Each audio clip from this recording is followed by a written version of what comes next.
Hi there guys, I'm Nikhil from GreedyTech, and in this video, I'll be showing you the most important tips and tricks for your Oppo Find X2. By the way guys, I'll also be making a dedicated video for the best features where I'll be showing you all the features offered by this phone. So definitely check out that video as well, link will be in the description.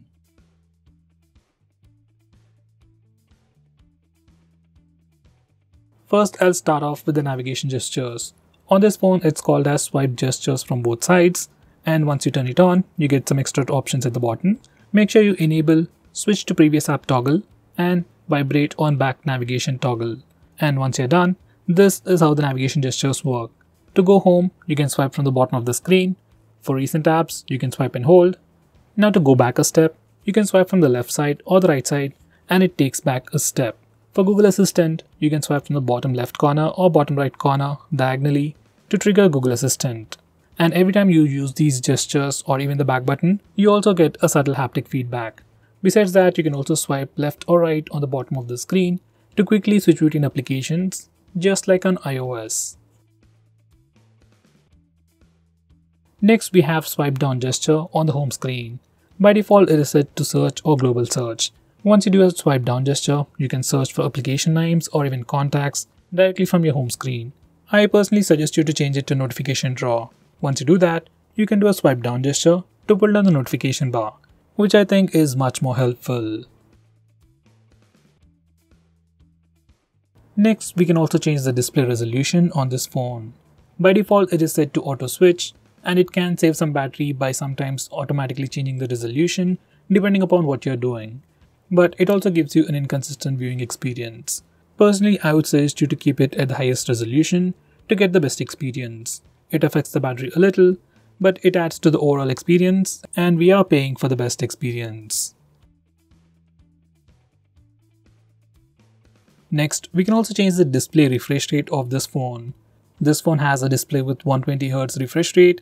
By default, it is set to auto switch. It can save some battery, but sometimes can give you an inconsistent experience. So I'll suggest you to stick with the highest refresh rate. It affects the battery a little, but gives you a much more consistent experience. Next, we got some new live wallpapers. Some are just like videos on loop, some wallpapers react to your touch, and some change depending on the time. For these wallpapers, you can just touch and hold the wallpaper for a quick preview. Right now, we can only use the install live wallpapers. In future, we might be able to use a regular video as a live wallpaper. Next, we have dark mode. You can enable it from the notification toggles or directly from the display settings. And once you enable the dark mode, all the system UI elements change to dark mode. Even some of the stock applications like phone dialer, messaging application also change to dark mode. And even some Google applications like Play Store or YouTube switch to the dark mode automatically. Dark mode helps your phone look much more cooler, helps you save some battery, and puts less strain on your eyes at night. Next, we have always on display. Now, just like the name suggests, it's a feature that puts a clock on your lock screen all the time. Now, here's a quick preview. From settings, you can also change the clock styles, and you can also schedule it to automatically turn on and turn off at a specific time to save a little bit of battery. Next, I'm going to show you different ways to take a screenshot on this phone. So first, we have the normal way where we can use the buttons. Just press the volume down and power button both at the same time to take a screenshot.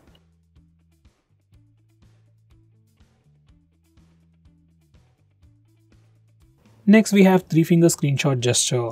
Now this feature is enabled by default. To take a screenshot, you can just swipe down using 3 fingers and your phone will take a screenshot. It's just like pressing the buttons, but instead of pressing the buttons, you just need to swipe down using 3 fingers and your phone will take a screenshot. Personally, this is my favorite way to take a screenshot. Next, I'm going to show you how to take a long screenshot. For that, first take a regular screenshot and then click on the preview. Now select scroll. Now you need to scroll the page. And once you're done, you'll get a long screenshot. Finally, we have partial screenshot. To take a partial screenshot, just place 3 fingers on the screen for a second and then slowly swipe down. Once you do that, you'll get a preview window and then take a partial screenshot. You can also resize this preview window to get an accurate screenshot. Next, we have some quick shortcuts whenever you take a screenshot. So every time you take a screenshot, whether it's with the buttons or the gesture, you get a preview on the screen and you can swipe that preview up to share that screenshot. And you can swipe it down to take a long screenshot. You can also swipe the preview to the side to dismiss it. Next, I'm going to show you how to disable lock screen magazine, or you might even call it dynamic wallpaper on the lock screen. First, here's a quick preview of the lock screen, and every time you lock your phone or every time you come to the lock screen, we see a different wallpaper. Some people like it, some people don't, especially I personally don't like it. So if you're like me and if you want to disable it, this is how you can disable it from settings. And now, here's the lock screen once again, and no matter how many times you come to the lock screen, we will have a fixed wallpaper.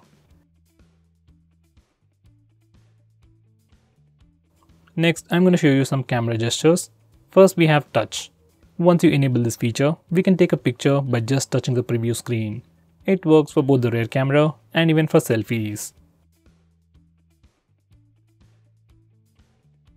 Next, we have the palm gesture, which only works for the front camera, and it's great for taking selfies. Just enable it and then show your palm to the front camera, and your phone will take a picture in just 2 seconds. And here's a quick preview of that once again. Next, I'm going to show you how to trigger Google Assistant with the power button. Just enable this toggle and now press and hold the power button to trigger Google Assistant. If you press and hold the power button longer, we will see the power options.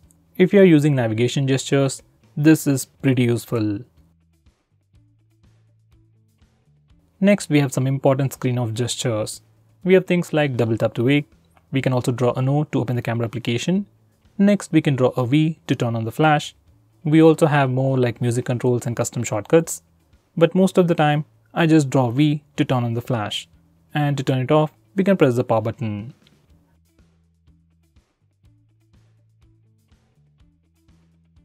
Next, we have a pretty cool shortcut to start or open split screen mode. This feature is enabled by default. Just make sure this particular toggle is enabled, and if it is enabled, you can just swipe up using 3 fingers to open the current application in a split screen mode. Now this is an Oppo phone, it's not like other phones, so some of the applications will not support this feature. With that said, most of the applications, especially third-party applications, do support split screen mode. Next, I'm going to show you how to record calls automatically on your phone. For that, go to settings just by clicking that button, and now select call recording. And make sure you enable this particular toggle.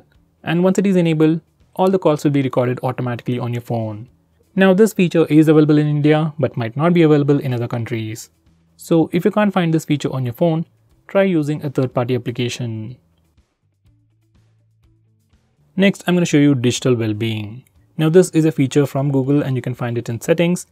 This feature analyzes your phone's usage and gives you a complete report. It shows you how many times you've unlocked your phone, how many notifications you've got, how much time you're using your phone, and which apps you're using the most. So with all this information, you can know your usage and you can also limit your usage using this feature, which is a pretty cool thing.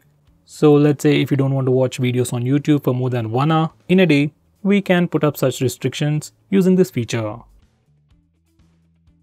Next, we have wind down. This is another feature from Google, which will help you sleep faster at night. Using this feature, we can schedule our phone to turn on grayscale mode and do not disturb mode automatically at a specific time. This is something I would definitely recommend you to try.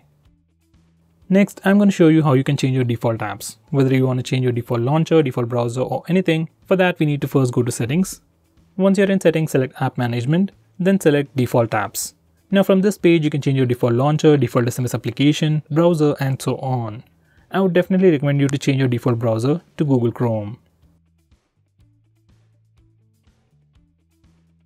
Next, I'm going to show you how to display the battery percentage on the status bar. For that, go to settings, then select notification and status bar, and then enable this toggle. Once you do that, we can see the battery percentage on the status bar. In the same way, if you want to see the network usage on the status bar, enable this toggle.